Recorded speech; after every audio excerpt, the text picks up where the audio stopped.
Economics has clearly retained its top position as the favorite subject admission season after admission season, despite being considered a tough subject.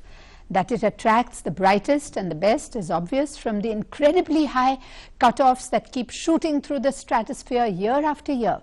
A record 98% at DU St. Stephen's College, which received several thousand applications for its 100-odd seats. So what is it that makes economics such an exciting field of study and such a challenging profession? To answer this and several other questions about the social science that impacts practically every aspect of our lives, we have with us Professor Chirag Mehta. Welcome to Career Cafe, Chirag. What a pleasure. Thank you. Pleasure is all mine. So tell me, Chirag, what is it that drove you to Eco? Honest answer, at the undergraduate level, the college attracted me more than the course. Okay. I was, in fact, like a lot of my classmates, I was to discover, a little unsure about what is it that I wanted to study. But I was always a commerce student, so it was either economics or commerce for me. Right. Yeah. But even otherwise, economics forms a fantastic base, no, for Absolutely. anything that you would like to do, even in commerce subsequently, no? In fact, one of the selling points of economics, I would say, is that it leaves your career options extremely wide open. You could pretty much end up working in anything from sort of a government sector job to a corporate career. Absolutely. To academics, to research, to policy making.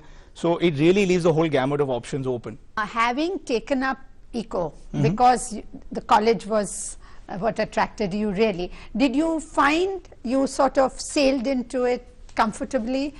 Yeah, absolutely. So I'd studied economics for nearly 4 years in school already. So it was a subject that I'd started off liking a lot, but to be honest, the ICSE curriculum back in the day was fairly rote based. Yeah. So it wasn't, I didn't actually have a very good grasp of what college economics would be like. And college economics turned out to be a whole new world. Absolutely. This is what a whole lot of students say, that, yes, you know, but it's also easier at the school level, and it's a breeze, it's easy to score, yeah, which is what drives them to pursue Eco at the college level, and yes, then they realize what a tough thing it is. In DU, they even call it the suicide course, no? No, so what is it that makes it so tough? No, it's actually, it's a perception, I think, because students, because they don't make a very informed decision after school. So you often get kids that are not really equipped for economics, doing economics.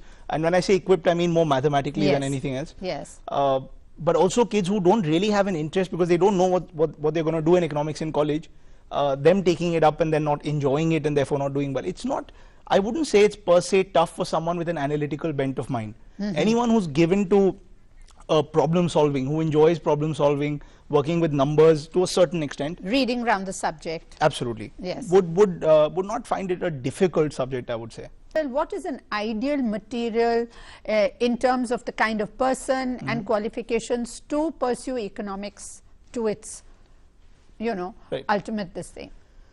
So I'd break up that question really into sort of two parts. One would be what interests or skill set the person has. Yes. And the other is what sort of career ambitions that person has. That we will look at subsequently. Separately. Okay. Yes. So in terms of the skills, I'd say anyone, again, like I said, who's given to problem solving, who is analytical by nature, who is not averse to picking up maths as a language. Okay. Who is, when we talk of maths, what? It's certainly not geometry. Yeah. There's no geometry. And algebra? Yeah. So mostly calculus, matrices, topics that you do at the class 11, 12 level. Okay. So, and what's more important than operationally being able to solve calculus problems or matrices problems is the ability to understand sort of the core concepts in detail, which is something that mathematics teaching often doesn't emphasize at the school level. You're taught to solve problems without knowing what differentiation and integration actually do for you. So anyone who has a good grip of those things is very well equipped to handle the mathematical part of economics. What is the minimum viable level of study in economics required to get working in the field? Right. Is a master's degree, would it suffice, or is a PhD mandatory? So, Pervin, I'd say that's a very open-ended question, because you could just do an undergraduate degree in economics, and because of the skills that it endows you with, then couple that with even an MBA or a finance master's or something, Right. and then specialize and work in a bank or a consulting firm or something. On the other hand, if you wanted to work as an economist eventually, then there are a lot of think tanks and sort of policy research organizations Yes. that are happy to have you on board, having happy to have a postgraduate student on board, so a postgraduate qualification. Anyone who's done a master's, an Yes. MSc or an MA. However, to really have a great grip on research techniques and original thinking capacity in the subject, any job that would require that, so those prerequisites would want someone with a So PhD. what would those jobs be which would require a PhD and research capabilities? So, for example, multilateral organizations like the World Bank, like IMF, like central banks of most countries would not hire you unless you have a PhD in economics. Okay. So, because that's policy making at the very highest level. In a think tank, they can afford to sort of rope you in at the postgraduate level For research and maybe even fund your PhD some years down the line. Right. But really, policy, for anyone who wants to make a career out of economic policy making, he or she is looking at a PhD at some point. Say now if you want to get into the Indian Economic Service, and there a master's Yes. is the minimum The requirement. postgraduate is the minimum qualification, and generally you would find that people with a master's try for the Indian Economic Service rather than do a PhD, which takes a while and then appear for the exam.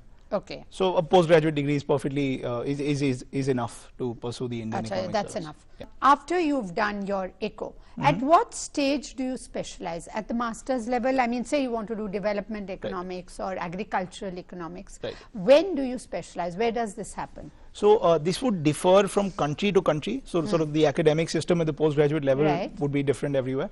But even most master's degrees you would find don't offer a very great opportunity for specializations. You'd still be doing your 3 core subjects, and 1 out of your 4 subjects may be a specialized subject. Which means you take an additional paper or An module. additional paper, an optional paper. But Sorry. that doesn't really make you a specialist. It doesn't. It It doesn't. just gives you a flavor. Yes, exactly. So it gives you some exposure to that field that you think you may be interested in.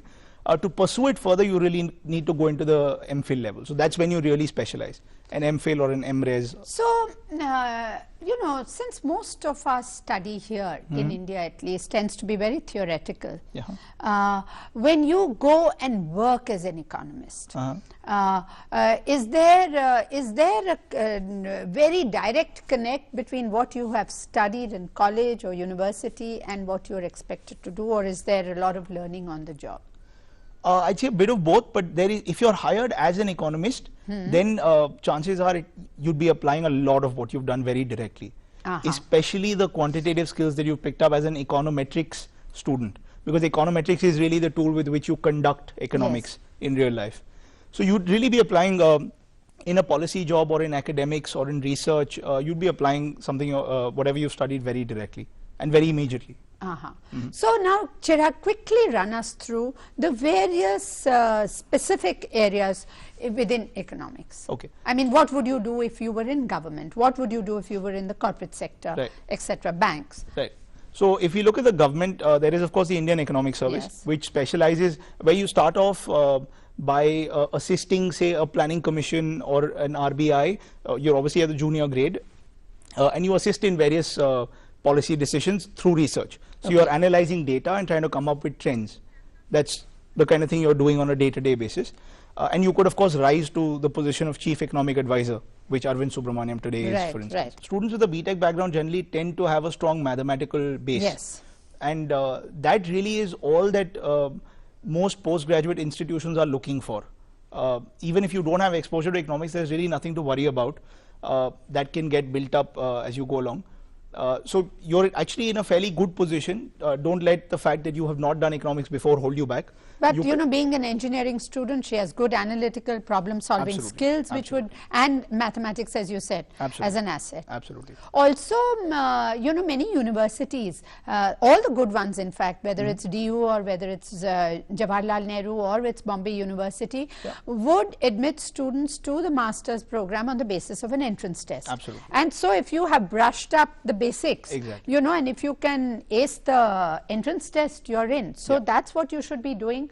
Look, you know, look at doing your masters in eco from any good university and take it from there on. No? Yeah, and the alternative route, of course, is to write the Indian Economic Service exam after doing a master's. After doing a master. So in the government, one is you'd work for the Economic Service, assist the Planning Commission. Yes. Plus every ministry Yes, would absolutely. also. So the Indian Economic Service, someone who qualifies and is appointed into the service could work actually across about 25 to 35 different ministries. So that's as many ministries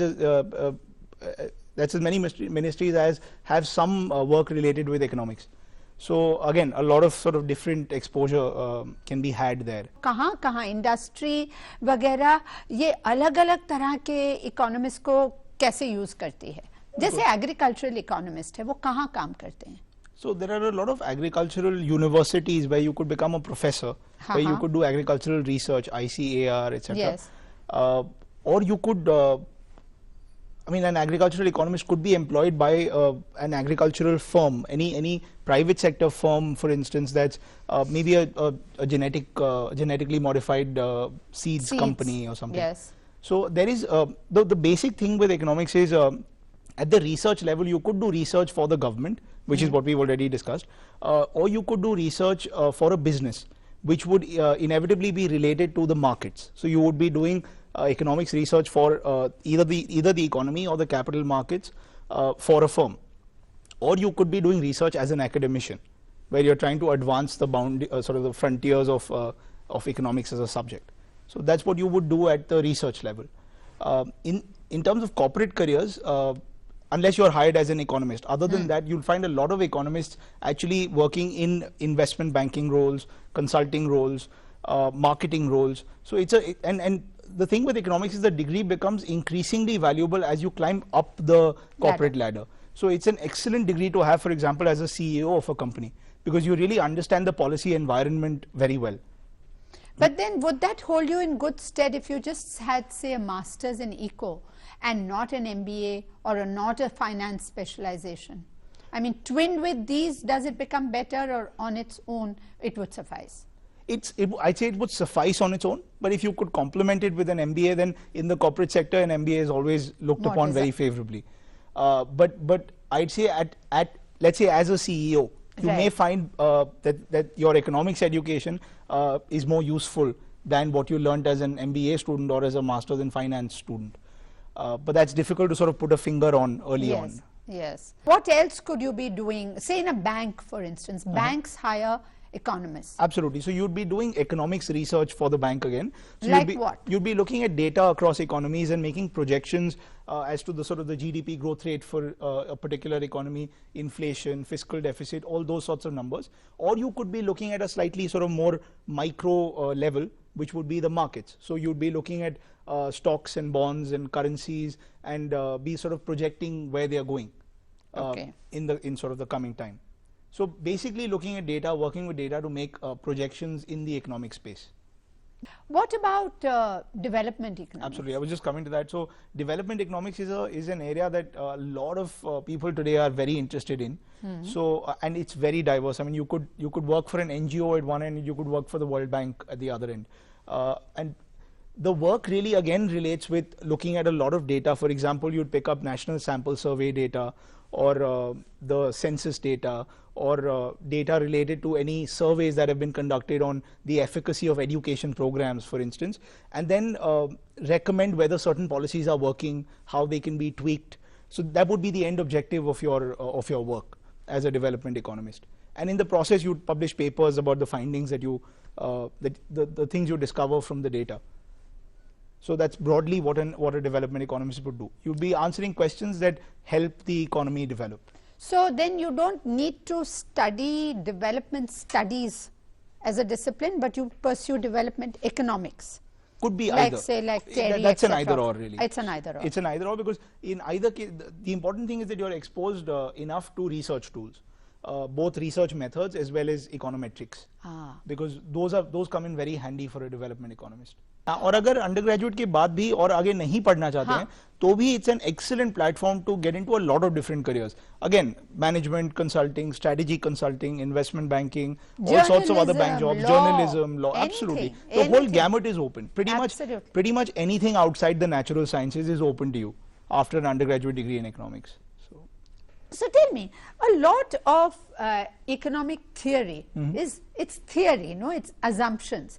Is it open to scientific scrutiny? Absolutely. That's if it wasn't, it would be a very poor field to actually sort of invest your life in. So one of the main tools that we use as economists is a model. A model is nothing but a simplified version of a reality, because you need to simplify it in order to be able to sort of play around with it and understand it.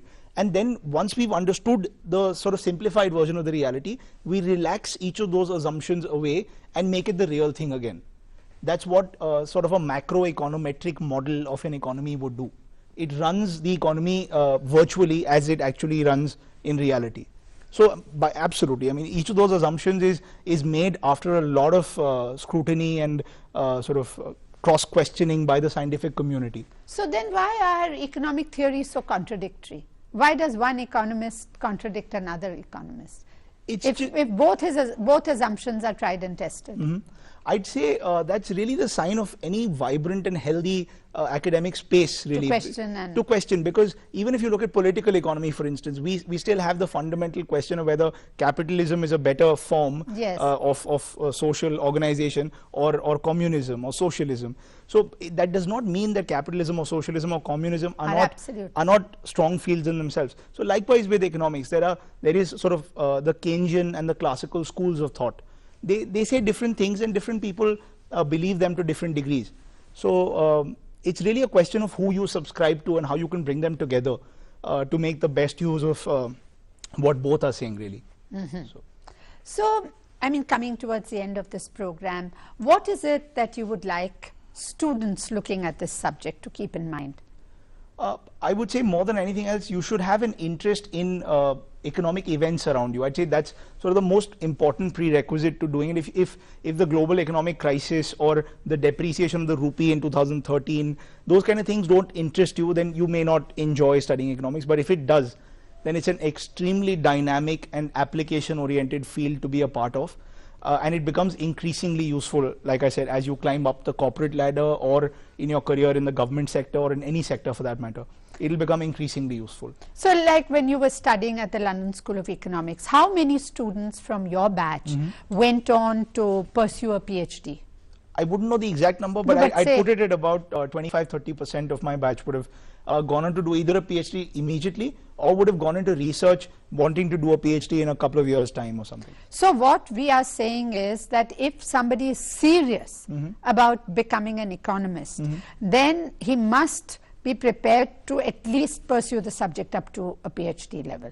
Yes, you can. There are a lot of avenues still to do stuff with economics even after a postgraduate qualification. But if you want to see yourself as a full-fledged economic advisor or policy maker, then yes, you are looking at a PhD at some point. Yes, and then teaching remains a fantastic option, because I think almost every university offers economics both at the bachelor's and master's levels. So there is a need for good teachers in the subject. And even in business schools, they have a lot of, every business school has a lot of economics faculty on its panel.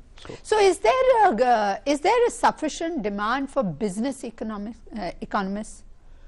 Only large businesses would hire them, no? Yes, but even large businesses tend to hire economists, pure economists, in a sort of business economics kind of role. Okay. Yeah. Okay. So business economics is really not an area that is very thriving today as a separate specialization within economics.